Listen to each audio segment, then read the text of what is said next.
Hi, this is Anthony. Welcome back to my show. So, I'm going to be talking about Palantir and Symbotic, but first I want to talk about nano dimension, and there's a reason why I'm going to talk about this. Not something I recommend. In fact, quite the opposite. Now, because of the name, people think that these are making like home machines that can fabricate products on a nano scale for the hobbyist. But as they say, they develop and sell 3D printing solutions specifically focusing on additive manufacturing for electronics. So these are machines that make things for other electronics. So let's take a look at their stock. And again, there's a reason why I'm going to talk about this. Okay, there's 1 day, 5 days, kind of flat. 1 month, it's down almost 10%, down 47.74% in 6 months. Year to date, 44% down. 1 year, you would have lost 36% of your money. And here's one of the charts I want to show you. So I started making videos about this a number of years ago, and I haven't made any since then. And when I was making them, it was around this point, $2 to $3. And as you can see here, it really jumped up quite a bit from a buck and a half to just over $15 a share. So people got excited, and then it slowly, because it loses tons of money, it slowly has drifted. So this is flatlining. Look at that. Why would you want to invest in a stock like that? Now, I had a couple shares that I bought. I don't remember exactly when, probably over here. 2 shares. So I was interested in it, and people accused me of trying to pump up the stock, although I was just pointing out that it was a poor stock. And I since sold it years ago, for a loss. But again, I had 2 shares, so I didn't lose very much money. It was in my Roth, you know. But let's look at the max. Okay. Oh, you could have bought it back in 2015, 10 years ago, at about $80 a share. You would have lost 98.25% of your money. Now, the point of investing in the stock market when you buy on the secondary market, is to make money. No one's making money here. This is a company that doesn't have a PE ratio because they lose money. Let's take a quick look. And again, we're not going to dwell on this too much.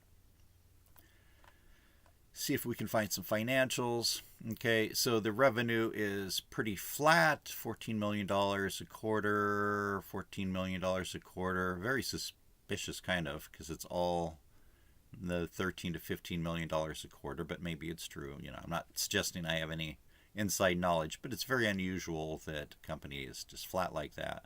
And here, $34 million loss, 43, 8 million, 8 million, $23 million.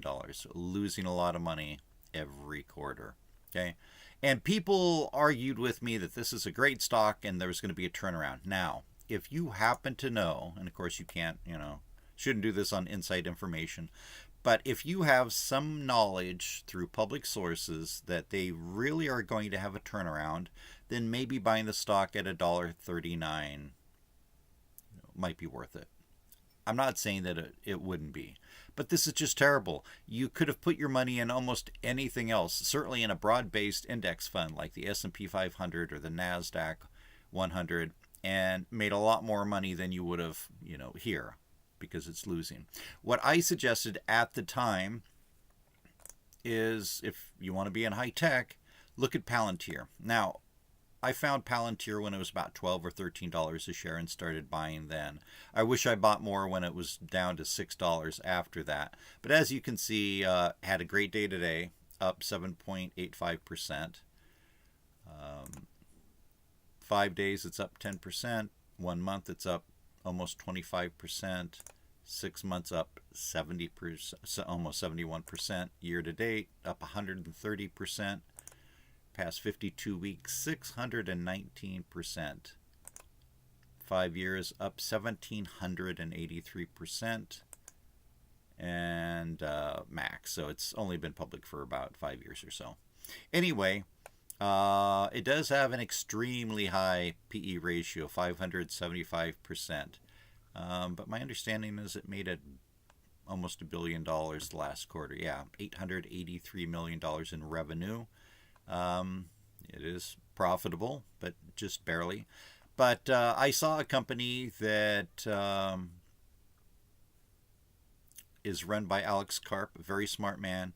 Peter Thiel, very smart man as a co-founder.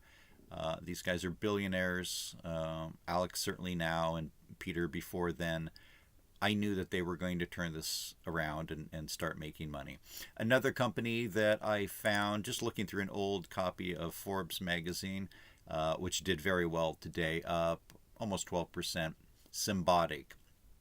They're an American robotics warehouse automation company. Okay, and of course, don't buy these because I mentioned them or anyone else talks about them on the internet. Do your own research. Be sure to look at the fundamentals, the financials.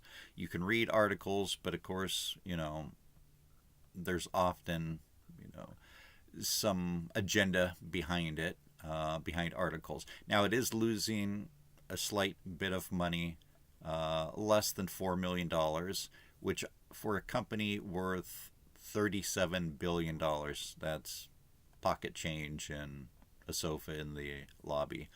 We'll just look at 5 days, up 24%, 1 month up 33%, 104% up in 6 months.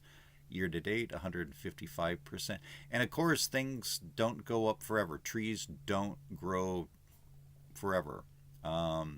Now, I think that this is a company that, could keep on growing, but you're not going to be making 100% per year, likely. 1 year up 175%, 5 years up 500%. And you can tell that it was a SPAC at one time for about $10.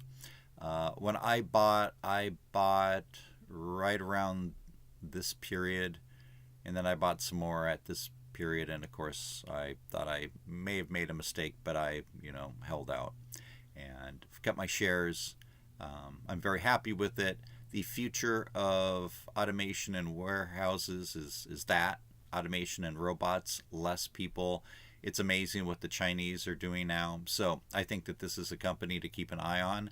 Should you buy it now? I'm not recommending anything. I'm just an entertainer on the internet. I'm not a financial forecaster here. It could certainly pull back. We could have a recession in the near future. The president could say something stupid. The Fed could do something that causes the stock market to react in a negative way. Obviously, there's a possibility that something happens with the leadership of this company, or there's a stumble. But if you think about the future of American warehouses and how we've gone from brick and mortar stores to more online ordering, this might be something worthwhile. So I'd love to hear from you. What are your thoughts? Again, this is not financial information. Do your own research on all of these. If you haven't already, please hit like, please hit subscribe, leave a comment. I always read them, and eventually I get around to responding to them. Thank you so much. Check out my other videos. I do a lot of videos on a wide range of topics, including a lot of stock market investing ones. Thank you.